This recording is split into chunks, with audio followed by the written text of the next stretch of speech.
One of the reasons I'm not likely to move to Vermont anytime soon, notwithstanding the Ben & Jerry's ice cream, which is delicious. James Madison. Jimmy and I are close. We go back a long way, so I call him Jimmy. You're a vampire or something. Yeah, that's right. They are what happened when we lose sight of the limited nature of government. And the need for limited government, especially within our federal system. And Paul said very clearly, it's for freedom that Christ has set you free. He is 25 years my senior. He's got a lot more hair than I do. He does. Which isn't fair. I'm Rick Walker. I'm sitting down with some of my most captivating friends to discuss topics ranging from politics and business to religion and pop culture. Welcome to Conversations at the Mansion.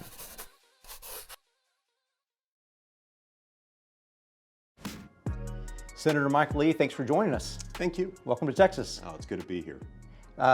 So let's just jump right in with politics, if that's okay with you. You've been in the Senate for 10 years, going on your 11th. Yes, sir. What is it like being in the minority right now in this sort of hyper-partisan type of environment, especially working in D.C. day in, day out? You know, it's different. It's different than many would imagine. On the whole, I'd say over the last 10 years, the Senate is actually a more collegial place than people might imagine from the outside, in part because you have TV crews follow people in any workplace, and you have them capture the most contentious moments in the workplace and then put those on TV. People are going to walk away thinking that they're just constantly arguing. It's not really how it works. That said, the last few months have been very different. The last few months have been particularly tense. I'd say that most Democrats and most Republicans, speaking at least for myself here, really like each other genuinely as colleagues, even when we don't agree on a number of things. But it's gotten a little tense lately. There have been some growing pains with the Senate losing the majority among Republicans, and with the transfer of power from one administration to the next, different political parties. It's tense. Great. And I noticed there's some quirks that fall in every once in a while. I saw Joe Manchin's comments yesterday about maybe he wouldn't support the infrastructure bill because of the corporate tax hike. I assume there's some fun surprises there with the 50-50 split. Yeah, there are. And love Joe Manchin. Talk to him all the time. One of the things I appreciate about Joe Manchin is that he's genuine, he's authentic, he is who he says he is, and he's a man of his word. He's also not someone who's going to take orders from anyone else. He views himself as having earned his own election certificate in his home state of West Virginia. He doesn't work for anyone but the people of West Virginia. Sure. HB 1 that I think just got handed off to the Senate in the past few days. What are your thoughts on that? Because it seems like it totally changed the entire electoral process, and maybe it's something that's contrary to what the founders intended. I have grave concerns with H.R. 1, which I sometimes refer to as the Illegal Voting Act, in part because much of its purpose focuses on federalizing the voting process, yes. Federalizing elections. Elections, remember, are one of the last bastions of state authority. It is states, not the federal government, in charge of elections, in charge of registering people to vote, of actually setting up the polls, counting the votes, and so on and so forth. H.R. 1, among its many other sins, would make it difficult to impossible for states to cull through their voter registration files and get rid of people who have moved out of state, who have died, who have registered to vote somewhere else. These are things that really should be decided at a state level, sure, not by Congress. And they're flipping the principle of federalism on its head to great danger, and this would not be without consequence. This could end up putting us in a position, I believe, where it would fundamentally change the political paradigm in this country. Sure. And I think we just got a lecture maybe 90 days ago about the importance of the state legislatures in the election process. No, that's right. That's right. And what's good for the goose is good for the gander. That's right. What was true a few months ago about the primacy and in many cases the sole sovereign capacity of the states is no less true today than it was just a few months ago. Yes. Well, so I have a thank you gift. It's below the $20 minimum, and you can leave it if you have to. But I wanted to give you a gift, thank you, and I want you to tell me a story about the gift. So we're throwing you off guard here, but there's certainly a story around the gift. Let's see. Oh yes. Well, this is fantastic. First of all, thank you. You're welcome. It's a beautiful T-shirt. and of course displays Aquaman, one of my favorite superheroes. Yes. I think the significance here likely has to do with a speech that I Yes, gave that's right. on the Senate A hugely floor viral speech. just a couple of years ago. Yeah, I gave a speech about the Green New Deal, and opened with a picture of Ronald Reagan riding on a velociraptor, holding a bazooka and a shoulder-mounted missile launcher. And I opened it by saying, you know, this is a picture of Ronald Reagan fighting the culminating battle of the Cold War. And then I, of course, went on to explain, well, there was no culminating battle of the Cold War. It was won without firing a single shot. And this picture and the story I initially told about it is therefore as fanciful as the assumptions underlying the Green New Deal. Sure. And then I displayed a series of images about how far we could take the Green New Deal, showing a drawing of a tauntaun. That's right, that's right, yeah. That species of reptomammalians on the ice planet of Hoth, providing for effective transportation. I also showed a picture of Aquaman, given that the Green New Deal, according to its sponsors, would basically end air travel as we know it. So what then, I asked, would we do about places like Hawaii, where you can't really visit Hawaii without air travel? So I proposed perhaps seahorses. You know, that could be really fun. That's right. They're carbon neutral, they're totally natural, they're biodegradable, and all of those things. You know, it was funny. I didn't warn my family that I was about to give that speech. The biggest warning I provided was to my wife. I texted her from the Senate floor as I was about to speak, and I said, I'm about to use the word frickin' on the Senate floor. So I borrowed a line from Austin Powers, sharks with frickin' lasers on their heads. I had some fun with that speech. Carolyn Madden, who's a member of my staff, was in charge of putting the visual aids up because there were a lot of them. And she got great props on YouTube. She was hilarious. Yeah, she kept a straight face through the whole thing. Didn't crack up once. But you know, one other thing I'll say about that. One time I was, this was a good 6 months or so after I gave that speech. I was riding in an Uber somewhere, and this driver, a really young millennial guy, said, you know, I found something on YouTube that you might think was funny. He had no idea who I was. And I said, there was this guy, he was giving a speech somewhere, and he kept saying, Mr. President. And he was talking about like Star Wars characters and stuff like that. Yeah, I had to explain to him, yeah, I think you're referring to a senator giving a speech about the Green New Deal. And he said, yeah, that's it. So was there actually anyone in the chamber when you were giving that speech? Ted Cruz. Ted Cruz was in the presiding officer chair. And I was so glad that my friend Ted Cruz was in the presiding officer chair because, you know, he and I are dear friends and we get each other's sense of humor. And he was laughing the whole time. It was fantastic. And you did close with a serious thing. You said the solution to the Green New Deal, why we don't need the Green New Deal, is because of babies. If we make enough babies, there'll be enough ingenuity in the world, or some derivative of that statement. Yeah. And look, the thought there was that we do need people. We need to rely on human resources. We need to rely on the fact that human beings should be viewed by us as a society as assets, not as liabilities. Something like the Green New Deal or any march toward bigger government, toward socialism, inevitably culminates in our viewing human beings not as assets but as liabilities, and that's a tragedy. It is a tragedy. I certainly want to get back to that. But the idea that you're in D.C., you've got things like the Green New Deal, you've got things like this HB1 bill that is they're detached from reality. So the HB1 is detached from the Constitution and the authority of the founders intended. The Green New Deal is detached from economic theory and also from a wide variety of principles that have to do how we live our daily lives, and they're just really not based in truth. They're not coherent, first of all, but they're totally illogical in their formation. Why do you think there's such crazy things coming out of DC? Do you think that it's maybe media driven? Do you think it's maybe instinctive driven? I know Dan Crenshaw, who we've had on a few days ago, said that there's this victim versus victor theory that's at play, and they try to victimize everything so they can ram through the legislation that they want? Or is it sort of like moral problem where they feel like they need to maybe bend the will and be able to accrue power in certain ways? Why does this crazy stuff tend to come out of D.C.? It's a tricky thing. I think it's very difficult to unravel it and explain any one cause of it.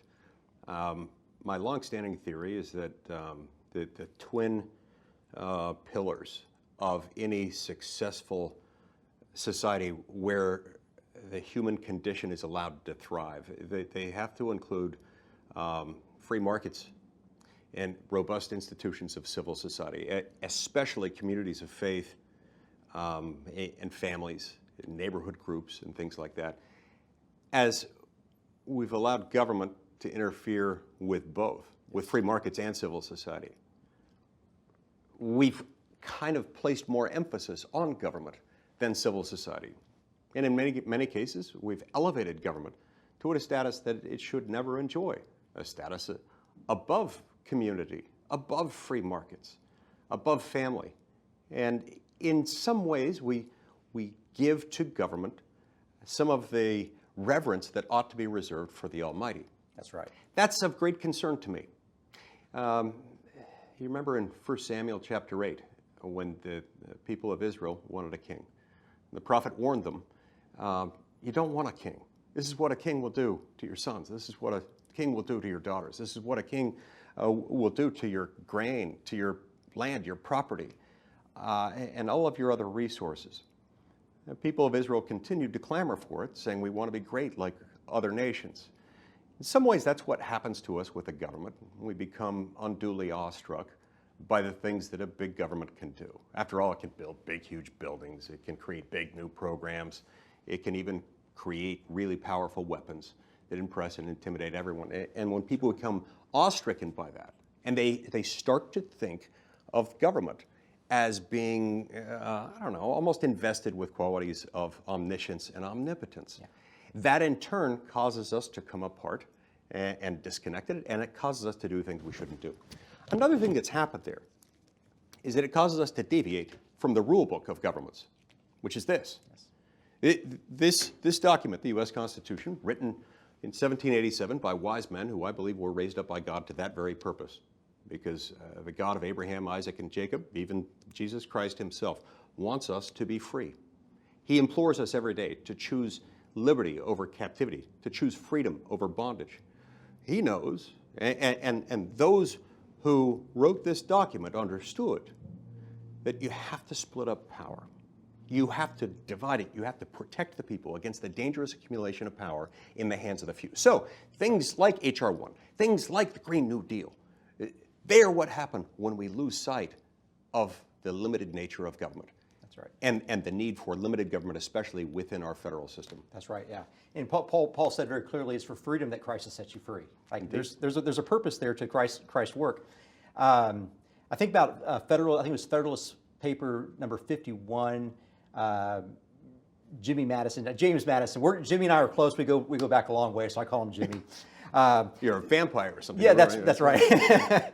And he said very explicitly that you really can't trust men. That you've got to have a government set up in a way that it's self-governing. They have the checks and balances, kind of what he inferred there, and that because men aren't angels. I think is maybe he took a quote from John Adams, I think, who said that men aren't angels. You can't trust them like you could an angel. Right. And so you're right that this division of government is set up for a specific purpose. And you talk a little bit about that. You gave a great speech at the Oxford Club a couple of years ago on this, about the vertical and the horizontal balance. I don't know if you'd want to dive into that. Look, in my small town of Provo, Utah, we speak of little else. I'd love to speak about this. Yeah, and you're exactly right. James Madison in Federalist 51 wrote one of the best essays ever on the nature of human beings and how that nature needs to be taken into account with government. If men were angels, they wouldn't need government. If we had access to angels to govern us, we wouldn't need all these rules. But we're not angels. We don't have access to angels to run our government, so we have to have rules. Look, Madison understood something. He understood something about human nature. He was also a student of the Bible. He understood that we're not supposed to put our trust in the arm of the flesh. I think that's part of this contrast that he draws between men and angels, and the fact that we're not angels and don't have access to them. We got to have rules. That's right. And so that's why they put in place a document and a structure for government that separated power with these structural protections along two axes. The vertical protection we call federalism. It says that most of the power is to remain at the state and local level, where it's closest to the people. We'd established this pattern in practice prior to the revolution of American colonies governing themselves. They did a pretty darn good job, except when the king and parliament got involved, and then they messed things up a little bit. We put just a few powers that were distinctively, unavoidably, constitutionally national. Everything else would be left to the states. That's the vertical protection we call federalism. The horizontal protection operates on this horizontal axis within the federal government, whereby we say we're going to have one branch, Congress, where I work, the legislative branch. It's going to make the laws. That's the most dangerous branch, and that's why we make it most accountable to the people at the most regular intervals. Yes. All the House of Representatives up for re-election every 2 years. A third of the Senate is up for re-election every 2 years. Then we're going to have an executive branch headed by the president that will execute, implement, and enforce the laws. Then we'll have a judicial branch headed by the Supreme Court that will interpret the law when people disagree about its meaning. As long as all three branches operate within their respective lanes, and as long as we keep this balance between state and federal power along the vertical axis, we prosper. And this has, in fact, prospered the development of the greatest civilization the world has ever known. It has ushered more people out of poverty and into a middle class or better environment than any government program ever could. And it's precisely because it sets us free. When you lock up government, when you restrict government, you unlock unlimited human potential. It's kind of like the string on the kite. By holding it down, you allow it to rise, it being the people. Yeah, great, great. And Thomas Sowell talked about the constrained versus the unconstrained and those two visions. So the basis of this and what Federalist 51 was about, and you mentioned Jimmy was a great scholar of the Bible, you got Romans 3:23, all sin and fall short of the glory of God. And that's sort of the thesis. So I'm a Baptist guy, and so we believe in a concept called original sin. I don't think Mormons have the same belief, but there may be something similar there, that because Adam sinned, we all eventually sin. We all make mistakes, whether we do it in action or we do it in thought or do the right thing for the wrong intent. But that seems to be kind of their basis for why they need to set up these checks and balances. They realized 250 years ago that men, if left to their own devices, will eventually do the wrong thing. That's right. That's right. And yeah, I mean, we believe essentially the same thing. We're not responsible for Adam's transgression, but we are affected by it. He opened the seal to the condition of mortality. And all human beings, ever since Adam, have been in a condition where they sin, save one, that is the Lord Jesus Christ, who was sinless. All others are sinful. And that's exactly why we need these protections. That's right. Human beings are deeply flawed. We are redeemable, but we're also flawed. And we got to take that into account with our system of government. That's right. That's right. So clearly, you're a constitutional scholar, and some of us like to be constitutional amateur readers. I guess definitely not scholars. Look, constitutional amateurs are 1,000 times better than constitutional scholars on any day. In part for that reason, and in part because I really am just an amateur. I put myself in the amateur camp. So I want to know what your thoughts were. You were on the short list for Supreme Court when Kavanaugh got the call up, and obviously he did not have a fun time. I want to know what was going through your mind whenever you were watching those hearings. Just trying to help him get through. Yeah. And what was on my mind was there were accusations raised against them. The accusations, if true, would have been troubling to many, and our job was to figure out whether they were true. And in deciding whether any accusation is true, you evaluate the nature of the accusation and the nature of the accuser, and you look for any corroboration that you can find from the accuser. The circumstances that Dr. Ford described were tragic. We could not find a single witness to corroborate any detail associated with that account. Not a single witness could even corroborate that the gathering in question ever occurred. that was sad. It made me sad for everyone involved, including and especially Brett and Ashley Kavanaugh. Sure, sure. You feel like you dodged a little bit of a bullet there. It seems like they would have come after anybody. I mean, he's clean. The guy's clean. Yeah, and look, they probably would have come after anyone, and we know that because they do. Yeah. And that's one of the great tragedies about this process by which we have deviated both from the vertical protection of federalism and from the horizontal protection of separation of powers. The net consequence of this, as it's been happening under the leadership of Republican and Democratic Houses, Senates, and White Houses of every conceivable partisan combination over the last 80, 85 years, is that we've inflated certain parts of the government, especially the federal government.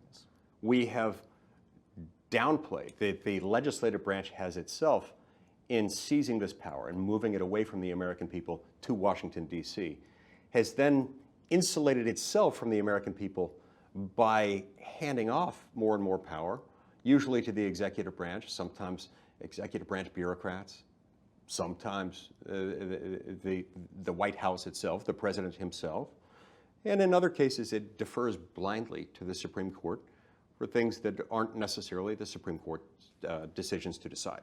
So as a result, people wrap themselves up far too much. Their identity is determined by who holds certain offices in Washington, D.C. In particular, who occupies the White House and who sits in the seats behind the bench in the Supreme Court. Has the administrative state, the deep state, has it become more powerful than the president himself, or is it trending that way? In some ways, yes. Okay. In some ways, it has, and it's of great concern anytime you have a self-perpetuating interest within government that is itself immune from, insulated from elections. And so, yeah, the deep state, if you define it, as I certainly do, is that part of the government that isn't accountable to elections, and that part of the government that finds a way to persist in doing whatever it wants to do, regardless of the outcome of elections, and actively resists the direction of the Congress and the presidency. Yeah, it's a big problem. Sure. And we've seen that over and over and over again, especially when you've got a perpetual DC workforce that tends to lean overwhelmingly left. Like these folks, I'm not sure why. It's kind of like the same reasons why certain professions, including journalists and including career bureaucrats, they tend not to lean right.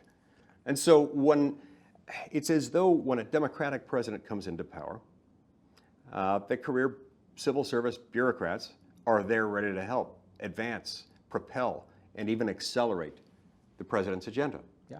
When it's a Republican president who's elected, they're there to insert the control rods to make sure as little happens as possible, and they do.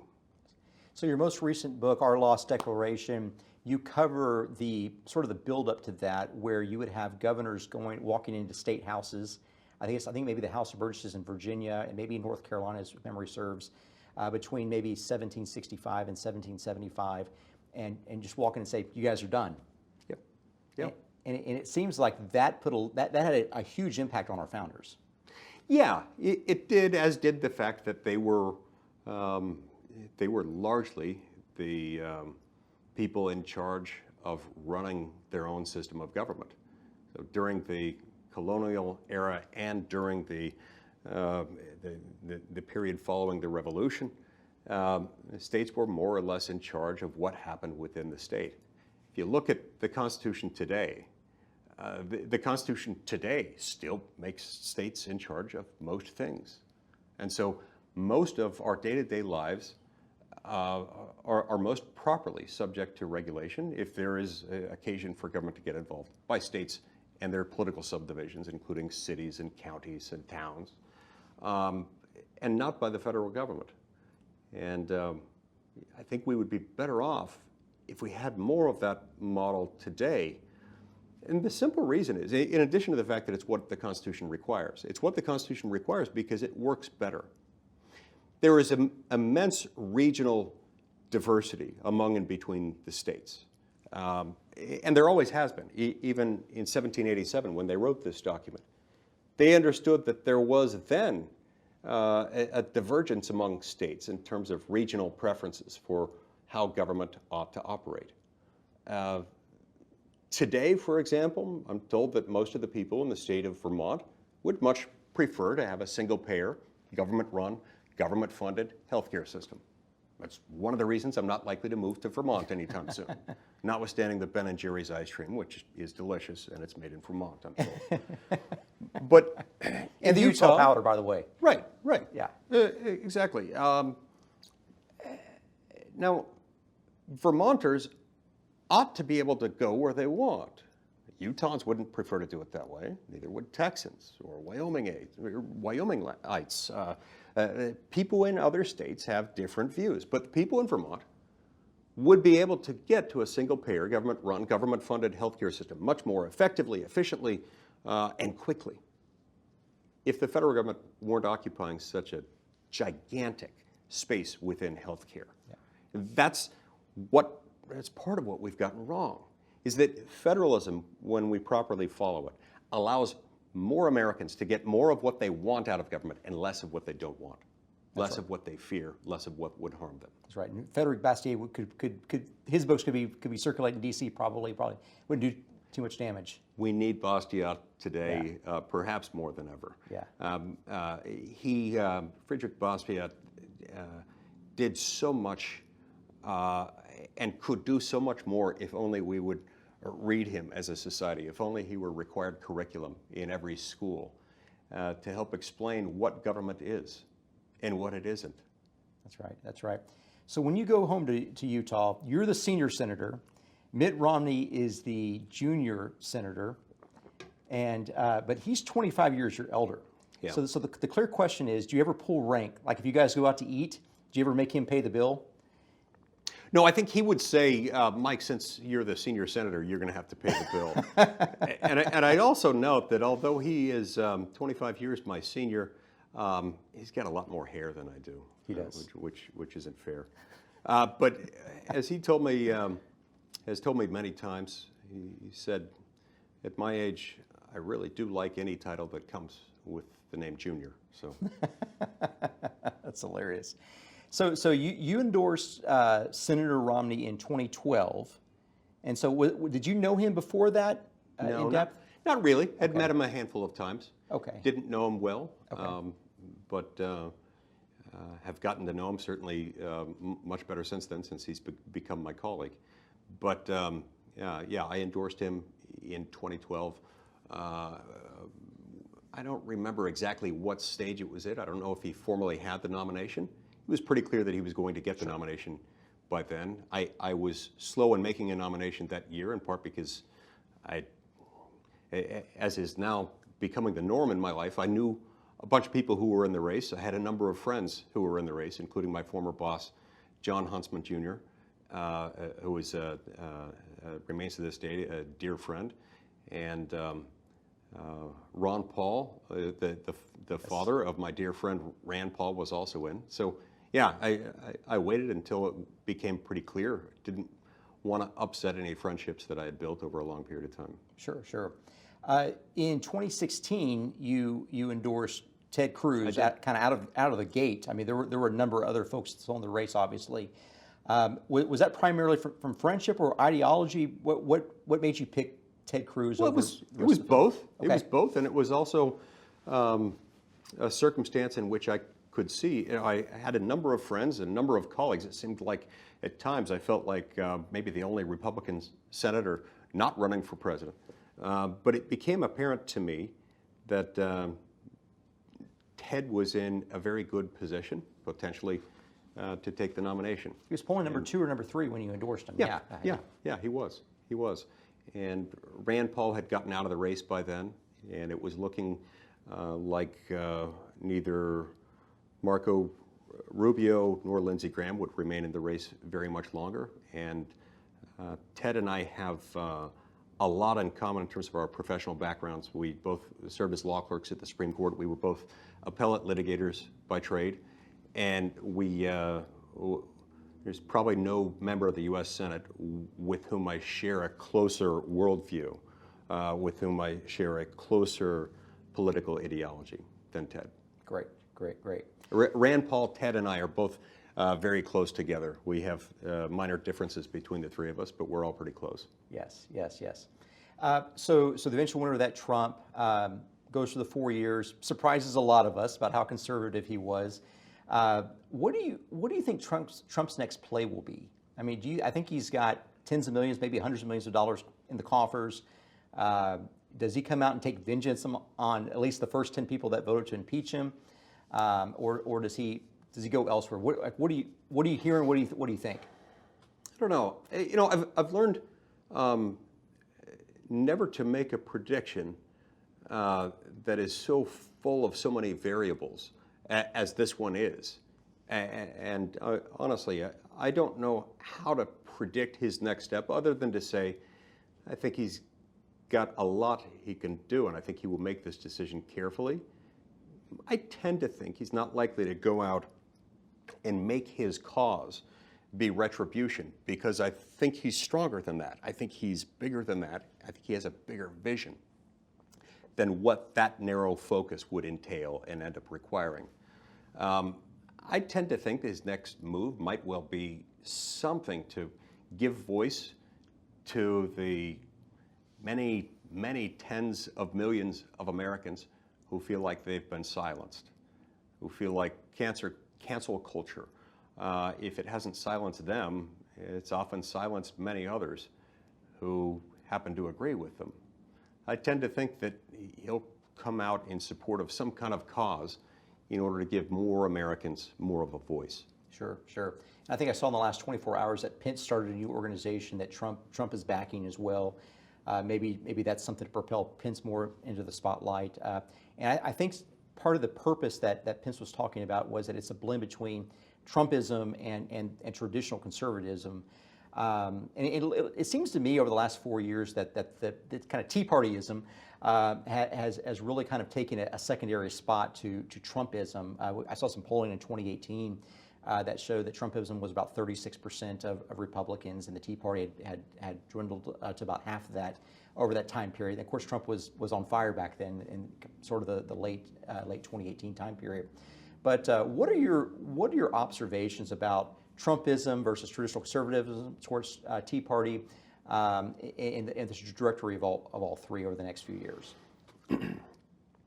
Where's the energy? The term Tea Party is interesting. It never surprises me to hear that there are fewer people identifying themselves as such, in part because the term isn't in as strong usage as it used to be. With the exception of a small handful of groups, most notably Tea Party Patriots, run by my friend Jenny Beth Martin, which is a fantastic organization, most other conservative groups and movements tend not to be using that name anymore. And that probably ends up being a good thing for Tea Party Patriots, helps with their brand. But people in general just tend not to use that term. But I think many, if not most, if not nearly all, people who supported President Trump in his efforts to drain the swamp understand that draining the swamp is first and foremost something that people who previously identified themselves as part of the Tea Party movement would have agreed with. In other words, I think the future of the party is today and will continue increasingly to be made up of those who realize that something's very wrong, that we've moved power away from the people in a dangerous way. We've moved it from the people to Washington, and within Washington from the people's elected lawmakers to unelected, unaccountable bureaucrats. It's been really good for a small handful of elites, small handful of people who either get more powerful or in some cases more wealthy because of the accumulation of power and with it wealth in and around Washington, D.C. You know, a few years ago I looked and I found that something like 6 of our nation's 10 wealthiest counties are suburbs of Washington, D.C. Now think about this for a minute. That's kind of messed up. Wow. This is an area that, while lovely, it's got some neat buildings, great architecture, and museums and monuments and things like that. It manufactures nothing. There are no gold mines there. It's not a banking hub. It's not an intellectual property hub in any sense that we would ordinarily recognize? No, no, no. The money is there only because the power is there, concentrated in the hands of a few elites. Americans, even if they wouldn't use those exact words to describe it, they know something's wrong when we've moved power away from them in those two steps. And when we've been making the wealthy and powerful even wealthier and more powerful through government manipulation. They know something's wrong with that. I don't know what name will accompany that movement next, but it's going to become a very big thing. It's going to become the next big cause as it's been slowly developing over the last decade. So you mentioned economic freedom a few minutes ago. You also just introduced the concept of manipulation. I think of something that's been happening over the last 2 or 3 years regarding the treasuries and the Federal Reserve, their partnership. I follow the 10-year treasury yield, and last year it was about 25 to 30 basis points, so 0.3%. And right now I think it's at 170 basis points. So it's 5 times more. It's had a 500% increase over the last 12 months. There's some manipulation going on there, and then we found out even under Trump that they were going in there and buying publicly traded securities. They were buying index funds. They were buying all sorts of treasuries and artificially propping up the economy. It seems like it's more of a socialistic or maybe even Maoistic type of work to get that ingrained in our economy. Yeah, it scares me to death, especially given we've now got $30 trillion in debt. So if you increase the yield rate 5-fold in a short period of time, that's going to have massive ramifications, even as we've gone from 22, 23 trillion up to 30 trillion in the last year or so. That's kind of scary. I think last year our total interest on our national debt was something in the range of maybe $350 billion or something like that. It's an enormous amount of money. It's an enormous amount of money that could, otherwise be put to fixing this or that problem within our government, or if we didn't spend it, return to taxpayers or something. I don't know. It's an enormous chunk of money. But what troubles me most about it is not even that it's that big, which it is, too big. It's that it's that small, meaning if you've got 30 trillion in debt and you're only spending 350 billion a year or so in interest, that is true only because even though Treasury yield rates have gone up significantly over the last year, they're still at all-time historic lows. And some would argue they're still near zero or zero effectively when you take into account inflation. That's what scares me to death, because look, what goes down must eventually come up. And one could predict a rebound above the historic average for Treasury yield rates. But let's assume that's not even going to be the case. Let's just assume that we go back to our historic average of Treasury yield rates within the next few years. It'll only be another year or two after that. Once that happens, before we go from spending about $350 billion a year to well over $1 trillion a year, just in interest on the national debt. That delta between what we're paying now in interest and what we'll be paying then in interest, on par with our entire Department of Defense budget. Where are we going to get that money? There's not a tax increase fathomable that could produce that amount of revenue overnight without simultaneously depressing economic growth, leading to less revenue the next year. You could always say, well, we'll just print more. We'll just borrow more. We'll find some other way to tax. Any one of those things will have adverse consequences. And you know what? Those consequences will be felt more by the poor and middle class than anyone else. That's right. That scares me. That's right. That's right. I received an email last night from a friend of mine who's probably worth maybe $100 million, and he forwards this email from me from the SBA that says, hey, you've got 30 some odd businesses. You took an EIDL loan out for one of them, emergency, for the maximum $150,000. If you want to, you can reply to this email, and we'll put you back in the queue, and we'll increase it up to $500,000 per entity. And we'll give it to you for, I think it was 48 months, interest-free. No payments for 48 months. Interesting. That is just excessive in nature, and you see this sort of outrageous spending in this debt encumbrance that they're putting upon the people right now. And what it looks like the Great Reset is underway. I don't want to be a conspiracy theorist about it, but you've got the COVID shutdowns, you've got this absorbent amount of debt. It's basically being placed on the federal government and also on the population, and it's being just handed out. And if you're a business person, if you don't take this money, you're being inflated your way out of your current currency that you have on hand. Badly inflated. And look, saw a chart recently showing the increase in the M1 money supply over the last few years, last 4, 5, 6 years, and then in particular over the last year. It's stunning how much more currency we have in the M1 money supply category than we had just a few years ago. It seems to me almost inevitable that once that money is being fully employed, seems somewhat inevitable that we'll see very significant inflation. That's of great concern. That's right, that's right. One of the interesting parts of your book was that you focused on this list of grievances. Jefferson wrote about King George III, Mad King George, which is clearly Jonathan Groff in the Hamilton musical, for those that don't know. And such a great King George III, by the way. It's fantastic. He was the best part of the whole musical, wasn't he? He really was. He really was. And I loved every part of that show, but especially that one. That was great. How realistic was it? Well, obviously, the founding fathers weren't expressing their every thought in song and dance. With a lot of hip-hop influence.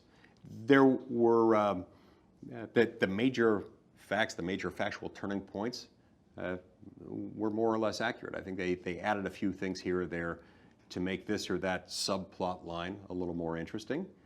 But I thought it portrayed a lot of events surrounding the American Revolution pretty well. Sure, sure. You look at, you're a big advocate of human ingenuity, having babies for more ingenuity in the world, and you look at someone like Lin-Manuel Miranda, who's on the opposite side of the political spectrum, who could write something like that, he read thousands and thousands of pages about our founding and the founders, and he decided that, I watched an interview of him a few months ago, he decided that the only form where you could get enough words out was to rap. You couldn't do an opera, you couldn't do any other form. And the fact that guy researches it, he writes every word, every piece of music in there, and then stars in the play. Imagine if you got 1% of your citizens that are putting out that kind of ingenuity, that kind of talent. Oh, it's amazing. And I don't remember the exact numbers, but I hear that the average Broadway play has maybe 10, 15,000 words in it. And I think Hamilton had something along the order of 55,000 words. Yeah. Just an enormous amount of data compression in there. And yet he does it in a way that it's not a tough read, so to speak. It goes down well. So this is I have 3 little girls. They went as the Schuyler sisters for Halloween last year, and I was in the car yesterday, and they liked singing the Hamilton soundtrack. And one of them Googled, so the baby was Peggy Schuyler, and so they Googled, wanted to research Peggy Schuyler, and they went on Wikipedia and they said her name wasn't Peggy. I said, what do you mean her name wasn't Peggy? Yeah, her name wasn't Peggy. It was Margarita. Yeah. But Peggy is a traditional nickname for Margaret and Margarita, so it's not entirely. It devastated an 8-year-old, though. That's the problem. Tell her that's okay. That's okay. A lot of people with the name Margaret have historically gone by Peggy, so yeah. All is not lost. Well, so we talked about this list of grievances with King George III. I got off on a tangent there, so I apologize. So you got this list of grievances. It sounds like some of the same things that you just spoke about, overtaxation and a lack of representation in the proper format because of the federalism, the concept of federalism, the 10th Amendment is really kind of going out the window. You've got this development of a deep state. Very, very eerie parallels. Yeah, there are. Big difference here is we don't have to have another revolution. Nothing like what happened some 2.5 centuries ago. All we have to have is a return to the system that we already have in place. And we can change that with the way we vote. When I wrote our Lost Declaration, I wanted to help the American people understand the fact that the Declaration of Independence very much provides the vision of who we are, who we want to be. The Constitution, in many ways, is the framework. It's the frame around the picture. The Declaration is the picture itself. This is a follow-on to a previous book I'd written called Our Lost Constitution, in which I spent a lot of time talking about Alexander Hamilton. Coincidentally, it hit the shelves at about the same time that the Hamilton play hit Broadway. I'm not going to tell you which one was more successful, but it was not my book. Fantastic book, though. Our Lost Declaration describes the Declaration of Independence, which is the picture protected by the frame that is the Constitution. It's the view that relates to the inherent dignity and eternal value of the human soul. And part of what they did, part of what I outline in this, is that there's a list of grievances, part of the Declaration of Independence, that outlines the things that King George III had done to the colonies that were not okay, sending forth swarms of officers to eat out the substance of the people, not respecting limits on their power, not acknowledging any limit on their own power. Things that were making it very difficult for the colonial governments to operate. Things that made it impossible for them to pass laws in some circumstances, where he was disbanding their legislative assemblies. All of these things put them in a position where they felt they had no choice but to separate themselves. This was an extraordinary step, as they mentioned. They themselves were English subjects. They always understood themselves as such. And so it was an extraordinary step to separate themselves from their mother country. But they said, in circumstances like these, where so many of our fundamental rights and liberties have been taken away, we've got an obligation to do it. That's right. That's right. I want to talk a little bit about what you read, because clearly you've got wide knowledge in different areas. You clearly have read a little bit about your faith, whether it be in Scripture or other places. You've read a little bit about history, probably a lot about history and the Constitution, and obviously economics as well. But what do you enjoy reading the most on a Saturday afternoon or Sunday afternoon? Okay, so fiction. Not too long ago, I read a book called Where the Crawdads Sing. Okay. Yeah. I don't remember the name of the author. My wife started reading it, and then I read it after starting the book with her. It was fantastic. I read a book a couple of years ago that I quite enjoyed called Half-Broke Horses. The same author wrote another book called The Glass Castle. Yeah. I can't remember her name either. Fantastic. So I like fiction, but I also like historical books and nonfiction.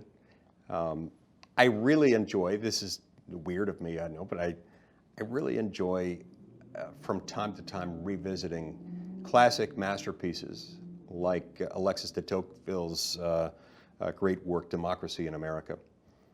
Every so often I'll pick up that book and reread it. And it reminds me of what it is that has separated this country apart from others. And it really is its civil society and its free markets more than it is its system of government.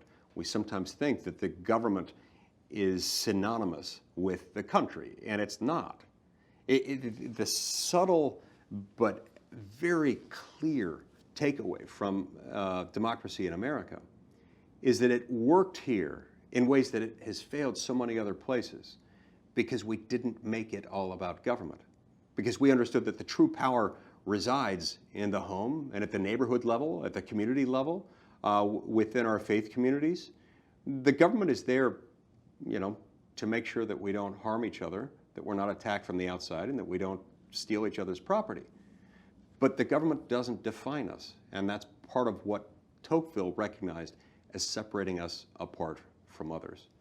I love reading the Federalist Papers, and from time to time I'll pick them up and I'll read a Federalist paper here or there, because that's important material for me to be constantly reading and rereading as part of what I do for a living. Sure. It's a reminder of what operates in what way with the federal government. We've talked about Federalist 51 today, one of my very favorite parts of it, talking about human nature and the fact that government is just an exercise in human nature. It reveals what it is, that we're not angels, we don't have access to angels, so we need rules about government. I love Federalist 45.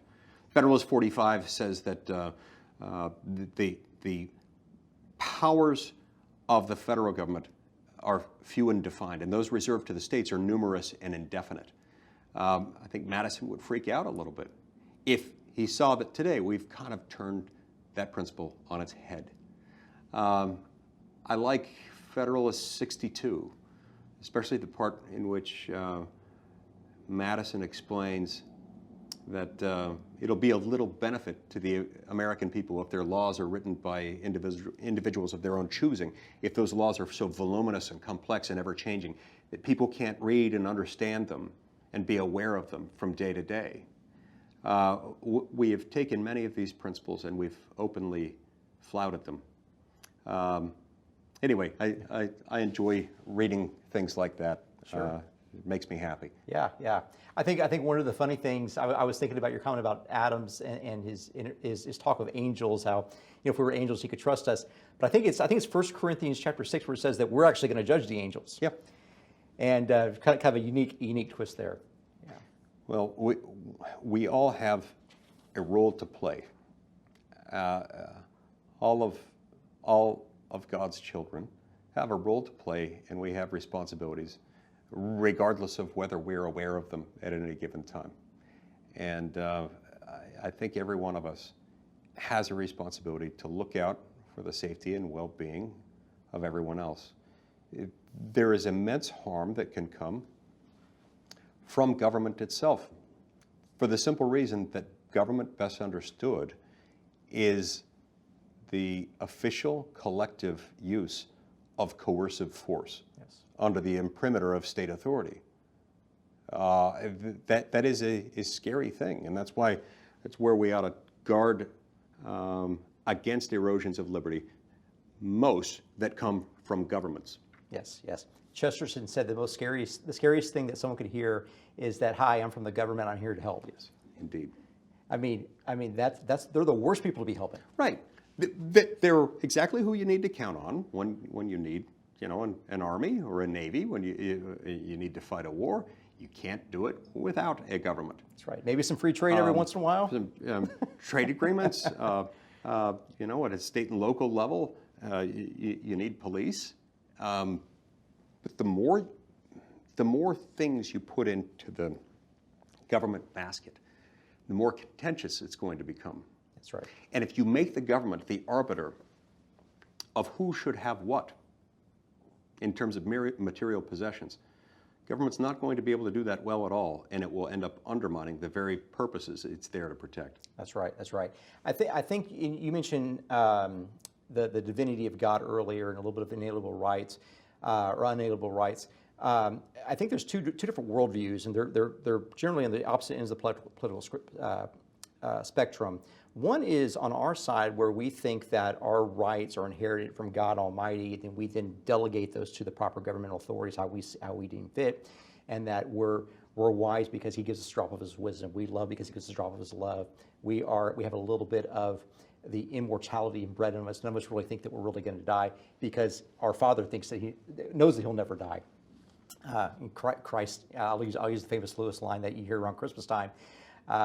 That the Son of God became a man so that men might become sons of God. Like we're going to live forever. That's what Scripture shows us.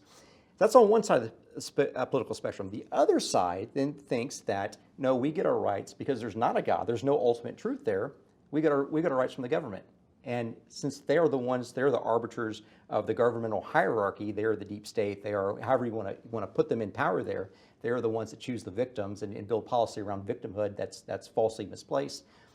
Then that's where we get our rights from. And I think those are the two worldviews that we've got to figure out a way. How do we mitigate both those and get them to work together again? Yeah, look, I for one don't ever want my rights, my inherent worth as an eternal being attached to a government. Because when I'm attaching it to a government, I'm attaching it not to an abstract concept so much as a group of people who at any given moment wield power. Human beings are flawed. They're redeemable, but they're flawed. That's right. We don't want to put our faith, our eternal worth in the hands of mortals. In fact, I believe God doesn't want us to do that very thing. And I think we undersell our own value when we do that. in many ways it feels to me as if, I've long wondered why there are so many examples in the Bible, particularly in the Old Testament, about idolatry. It seems to be such a consistent warning. And as a child, I often wondered, gosh, it's not really an issue today, or at least not in America. Why do we need to focus so much on this stuff? In some ways, I think if we're not careful, we can turn government into the new idolatry. A system by which people will infuse a degree of omniscience and omnipotence into fallible mortal human beings or entities that they themselves create. That's of great concern. We should never be in a position to do that. We should never let ourselves get to that point where we're that far away from putting our trust in God. Our dignity, our significance, our worth, our status as immortal children of an all-knowing, loving, all-powerful God certainly deserves more than what can be preserved if you put it under the control of a government. We don't want that. We deserve more. We should expect and demand more. That's right. That's exactly right. Talking about more, I think it was Tozer and then Lewis that echoed him, or maybe vice versa, where they talked about the most important institution in the entire world is the family. You're a busy guy. You're a long way from home. You could be on the powdery hills of Utah with your family right now if you want to, but you're out serving. You're out spreading the idea of conservatism and God enabled, God descending, God cascading down rights to us, and that uplifts us actually. What do you do just as a dad, as a husband, as someone that's in a faith community? To be able to maintain that intactness of your family unit, that most important institution, and then also those that are closest to that while you're away. Yeah. So our children are grown now. They're all in college or graduate school, and so the demands of being a dad are still significant, less intense than they were when they were younger. But I have been in this business for 10 years, and so I had to make a decision at the outset of this that when I was home, I was going to be 100% home, that I was going to check in on them daily, that I was going to make sure that when I was home, I'd pray with my kids, read the scriptures with them, find out what was happening in their lives, update them on what was happening in mine to stay close. I wish I could claim that I've always done a perfect job of that, and I will make no such claim. But I've done the very best I know how, and I've been blessed with a wife who is my best friend, was my high school sweetheart, who shares the same commitment to our country and to God that I do. She's the best mother anyone could ever hope to have, and I'm very grateful to her. So we've had so many joys as parents with our children, and she taught me how to be a good dad and how to love being a dad. I didn't always know whether I would. Before I had my own kids, I wasn't sure whether I would like being a dad or not, but she taught me how to love being a dad, and I do. So anyway, that's the best way I can answer that is to say I enjoy nothing more than being a husband and a father. That's right. Well, Senator Lee, I appreciate your time coming in. I appreciate your service in D.C. and appreciate your example as someone that's true to his faith, true to morality, and true to the Constitution, and proud to call you a friend. Thank you very much. Really appreciate it. That's right.